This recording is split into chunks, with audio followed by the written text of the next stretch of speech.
Islam is a way of life, a complete way. Islam solves all of its problems. Allah leaves no stone unturned. Perfect with no flaws at all are the laws of Allah. A way of life, a way of life, a way of life, a way of life. Alhamdulillah, wassalatu wassalamu ala rasulillah. Amma ba'd.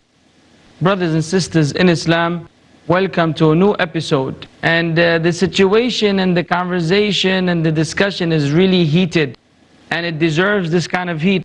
And therefore, since in some countries it may be cold, so let us increase the heat and continue the discussion on some of the issues we dealt with.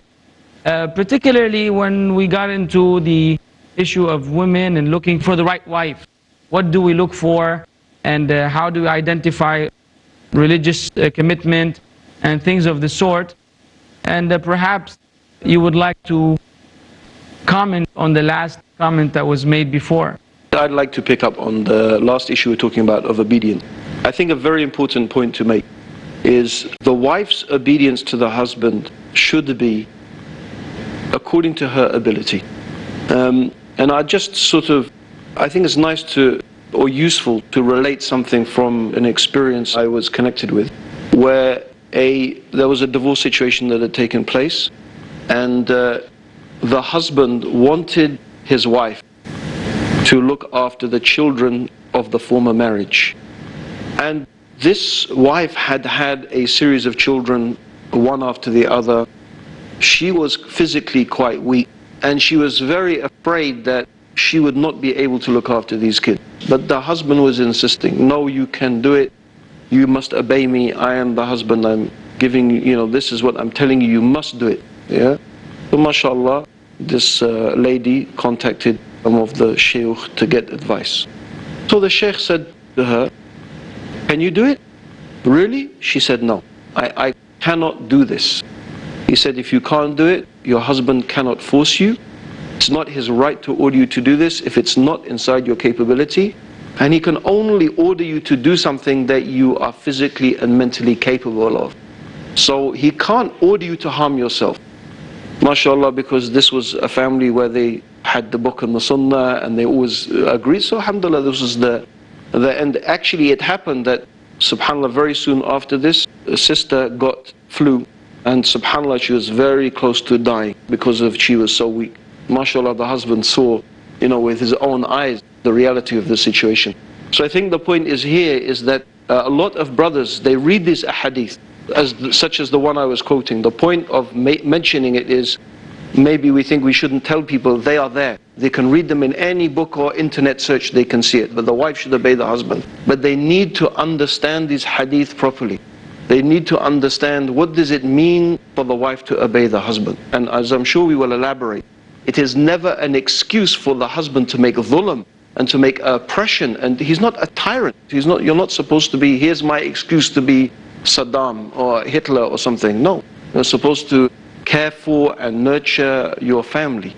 So I think that's an important point I wanted to clarify about obedience to them. Brothers and sisters, please, when we are quoting the hadith of the Prophet ﷺ, we should understand them in the right context. And the best one to understand and to teach us the meaning of this hadith is the Prophet ﷺ himself. How did he lead his life? How was he treating his wife? He's the best husband. He's the best husband, helping his wives in their daily chores. Many of us, they don't do that. They sit crossing their legs and shouting, do this, do that. The Prophet ﷺ is in the kitchen, helping his wife, mending his shoes, fetching his clothes. Subhanallah, and he was so considerate. Many of us are not considerate. This is the reality. The Prophet ﷺ, he knows the mentality, he knows the mindset of his wives. He studies his wives, what they call it psychoanalysis. He knows them. And even he made it clear when he said, oh Aisha, by Allah, I know you when you are happy and when you are upset. He said, how? Said, when you are happy, when you want to emphasize on something, you say by the Lord of Muhammad. Sallallahu Alaihi Wasallam. So you swear by the Lord of Muhammad. And when you are angry, you say by the Lord of Ibrahim. See how observant the Prophet ﷺ was. So this is the example. Brothers, if you want, mashallah, your wife to like Sahabiya, you should also follow the footsteps of your beloved Prophet Muhammad ﷺ, who is the example, who's the best for his wife. He is the one, when he was asked, whom do you love most from among your wives? This was not a secret. He said, Aisha. In fact, this is in the hadith, the brother was he thought it was him. He said, who do you love the most, without mentioning the wives? Amr ibn al-As. So he said, Aisha. And they said, from among the men, he said, Abu Bakr. Not only this, my dear brothers and sisters, and I recommend a beautiful book by Imam Nasa'i. And if it is not translated into English, needs to be translated. Ishrat al-Nisa by Imam Nasa'i. This is the role model, the Prophet ﷺ, how he was treating his wife. The whole book by Imam Nasa'i. Subhanallah, Ishrat al-Nisa, beautiful book. So the Prophet ﷺ, he is the example, how he was treating his wife. He is the best. Even the people, the Sahaba, they felt. This was not a secret. His love for his wife is known. His love for Aisha in particular is known. That even on the day of Aisha, that's the day of gifts. If a Sahabi wants to give a gift to the Prophet ﷺ, he would wait and come on the day of Aisha. Sayyidina Umar radiallahu anhu, when the rumor went on that the Prophet ﷺ divorced his wife, okay, he came and he found his daughter Hafsa crying. He hit her. And he said, didn't ever I warn you? I have warned you many times not to listen to Aisha, not to follow Aisha. You are not like Aisha, neither you nor your father. So this shows what? Shows that the Prophet ﷺ, he loves his wife. That love is felt and known to everyone. Jazakallah khair. So the message... to under the hadith and putting them in the right proper context is to see the interpretation and how they were interpreted in the life of the Prophet ﷺ. Jazakallah khair. So he exemplified them in his behavior. What other qualities should one look for? Well, there is a hadith of Jabir ibn Abdullah ibn Haram, may Allah be pleased with him and with his father, when the Prophet ﷺ checked onto him and said, have you married? And Jabir said, yes. And the Prophet ﷺ asked him, was she a virgin or someone who was married before? And he said she was someone who was married before. And the Prophet suggested, why not a virgin, so that you both can play with each other? You know, when a virgin marries a virgin, it's a beautiful life. So Jabir explained that, and he said, may Allah be pleased with him, O Prophet of Allah, my father was martyred with you, and he left a number of girls, sisters, my sisters, so I didn't want to bring another girl to them, and they will be lost in chaos. I needed someone who was mature enough, adult enough to take care of them, and the Prophet approved of that, alayhi salatu. So one of the qualities that a brother should look for is that he should marry someone who was not married before, and that is defined as a virgin, but not as people think of a virgin as a virgin. So this is a quality that is... I didn't understand that, Sheikh. You should marry a virgin, I but hope not as a virgin. Ask. I sincerely hope that you would not ask. See, you know, this beautiful hadith, the scholars, they gave explanation. Why you marry a girl who's a virgin, who's not married before? Because you will be the first man in her life. Okay? You are everything, you are going to be everything for her. She hasn't experienced the worldly life. Maybe the ex-husband was rich and she is used to specific standard of living and these things. So when you marry this girl, she's not used to these things, so she will be content, okay? She'll have this contentment with her and the rida with her. And then he didn't say, when the same hadith, he approved of And I think that's And he, the Prophet ﷺ, he married, the only virgin was Aisha. But I think also what's interesting from the hadith is that this Sahaba had clearly, he had reasons for marrying someone who is not a virgin. And I think that's just an interesting to think about as well, is that it just shows that you need to take your circumstance into consideration. I have met brothers, who have the same thing. I don't want to marry a young girl. I need a woman in my life who understands me and I can understand her, and we can have, he tried that and he found that for reasons it didn't work. And the same thing, he had children. So I think everyone, this is the thing, you have to look at your circumstances as well. That kind of goes back to what I was saying about the context. Yes. Because sometimes you just take something out of context, and then a woman says, well, I was married before what? I can't get married, or Islam says I can't get married. It's like, and you see as well in the hadith that the Sahabi was very intelligent in how he was choosing his wife. And that's even something I would wish for the brothers. They're looking at a big picture. It's not just focused on just this one woman, but he's looking at his surroundings, he's looking at the future, he's looking at his children, he's looking at his akhirah, and he's putting the whole picture together when he goes to choose the wife to get married. And also, at one point, if I may, that the Prophet himself, ﷺ, married only one virgin. Yes. So no one would come and say, oh, this means that I have to marry a virgin. The Prophet's wives were all either widowed, divorced, or not married before. So this is an indication that this is permissible completely in Islam. Inshallah ta'ala, we'll be right back. Stay tuned. A way of life, a way of life, way of life. Assalamu alaikum wa rahmatullah. Welcome back. So we learned from that it is a preference generally, and in particular cases for particular individuals it may be highly recommended, while in other cases not necessarily. So there must be some evaluation to one's circumstances, and then one sees whether in his case a virgin would be better than married woman, a previously married woman, or not. So it's not like a black and white. There's some gray in this regard. What other qualities should a man look for in his potential spouse? I believe that, and I don't know if you guys differ with me as usual or agree. I believe that why is it that people differ with you all? They hate me, I don't know why. Anyhow, no, I'm just joking. Difference in opinion ignites and enriches the discussion, inshallah, and we all agree on the principle.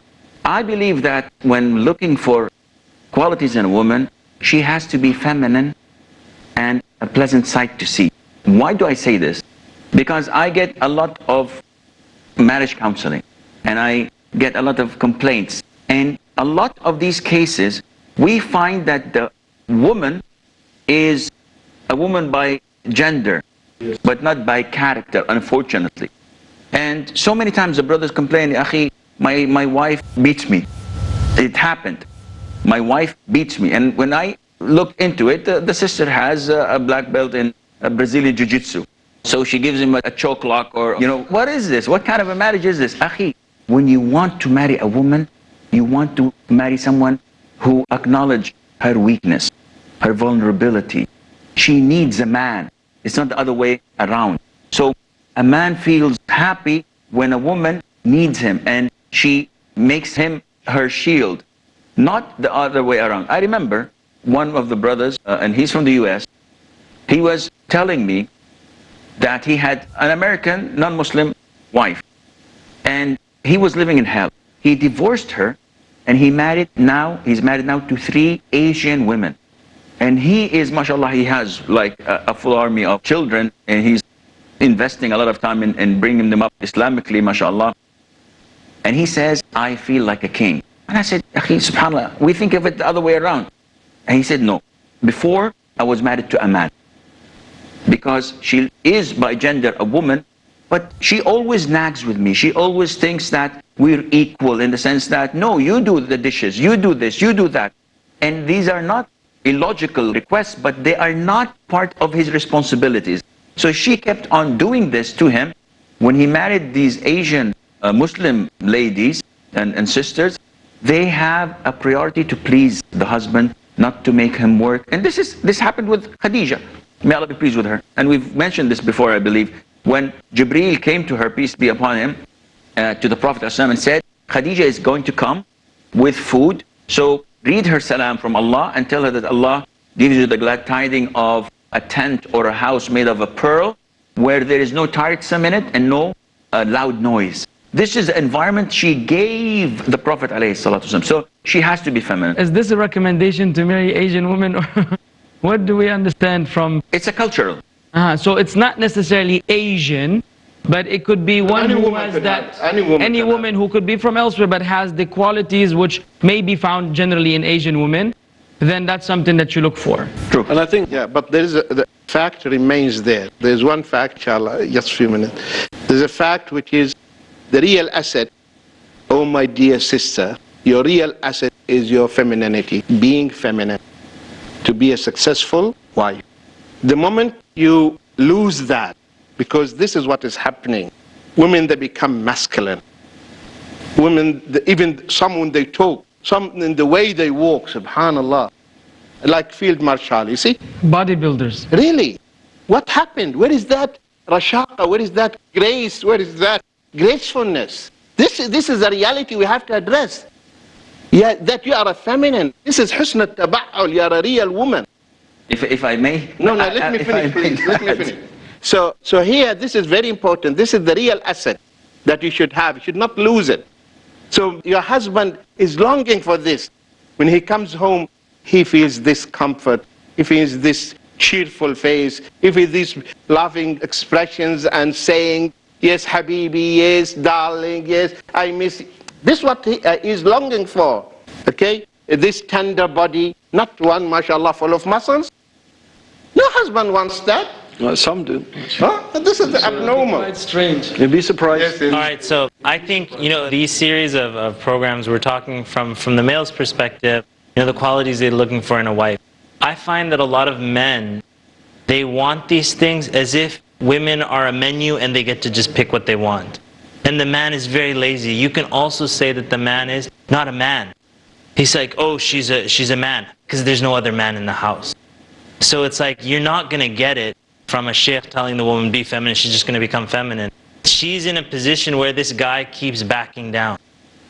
And then she has to stand up for herself. That is a quality she should look for. Yeah, okay? And when she gets, and we're going to talk about this. And I'll also remind everybody that Aisha radiallahu anha, you have to be careful when we're talking about, what is feminine. Aisha's one of the strongest people you see. She's going out to battle, she's giving speeches, and the men are listening and they're being encouraged, they're going out for war and stuff like that. But was she behaving like that at home? No, I'm saying that, this is what and you might, I'm saying that there are, no, she has those, a woman can have the qualities. We're not saying that she's always feminine. I mean, Sheikh, you asked, was she behaving like that at home? But I remember it's one of my favorite stories about the Prophet ﷺ at home, and how he's arguing so ferociously with him and Aisha having a big argument. They have to bring Abu Bakr to come and arbitrate, and he comes and he slaps Aisha. Yeah, you know this one. And subhanAllah, and the Prophet says, Abu Bakr, we didn't bring you here for this, And then when Abu Bakr leaves, he says to Aisha, see, I protected you from him, So they did used to have these, this is strong discussion.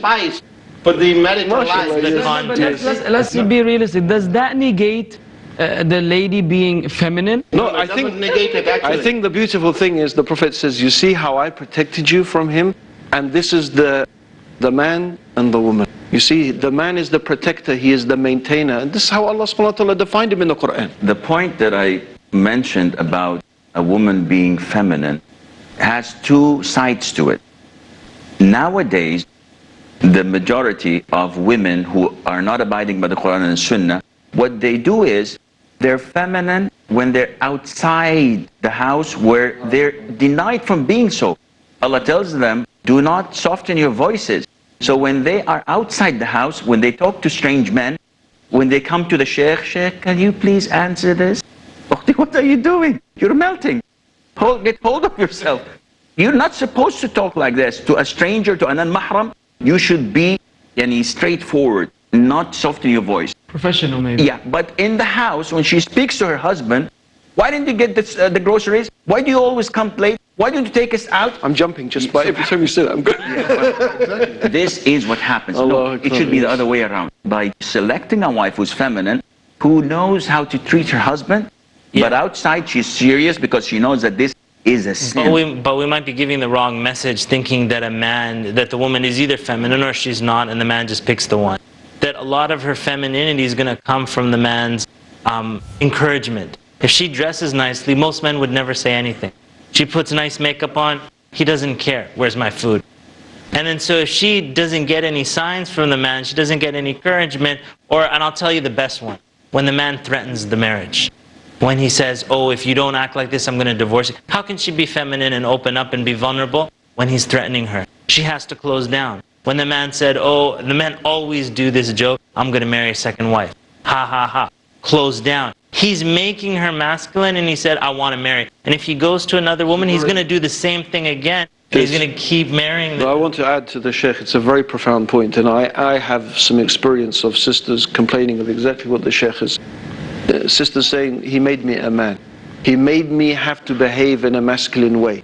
And for the very reasons that he didn't make my life secure, he's been away, he's been absent, I've been on the social security.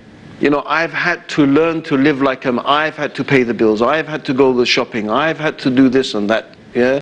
This is even for some of the du'at. They're traveling and this and that, and the wife has to live the life on her own. She has to become. And then she says, and now you blame me when I'm behaving like a man. Now here's the thing. I think we went a little far away from the thing. We're talking about what you're looking for in the future wife. Now we're dealing with domestic issues at home. What happens afterwards, and why the man doesn't do what is right, therefore the woman doesn't do what is right, therefore they have problems. But this is later. We're dealing with now, you're fetching for a wife, you're studying what you're looking for, and you're trying to make the lady being feminine. Her conduct, the way she carries herself, is one of a woman. So that now of course if you wind up going into the marriage and then you don't do your job and then she has to become a man, fine, and that would requires its own discussion. But we don't also want the viewers to misunderstand that, okay, well, you know, we don't have to pay attention to this element because that's what you want to look for by default. Unless you said, you know, some men who like bodybuilders, which remains to be a little strange. But otherwise, look for the woman that is feminine, and afterwards be a man. Be a man so that she can remain a woman. But you look for feminism, otherwise it's like your buddy at home. Two wrongs do not make a right. What you've said is exactly correct. But when we come to counseling, we don't, when a woman complains to me, I don't say, oh, that man needs to be hung. What an evil person he is. No, of course you. And when he comes and complains to me, I wouldn't say, ya akhi, you should divorce your wife. I tell each one his responsibilities, not his rights. Because I'm reconciling. So what we're talking about is the qualities needed, the responsibilities of a wife. When we come to the responsibilities of the brother, or the qualities, we'll lash them, then we will give them hell, inshallah. Not any literally, huh? It's not in my hands. We'll lash them. Okay. Okay, well, with that said, we will have to conclude this particular episode, yet inshallah we promise you, bi'idhnillah, to carry on with this discussion in the very next episode. Jazakumullah khairan for being attentive. Wassalamu alaikum wa rahmatullahi wa barakatuh. A way of life, a way of life, a way of life, a way of life. Islam is a way of life, a complete way. Do you know what Islam says? It says that life's the greatest test. It says that life's a borrowed space, returned upon rest.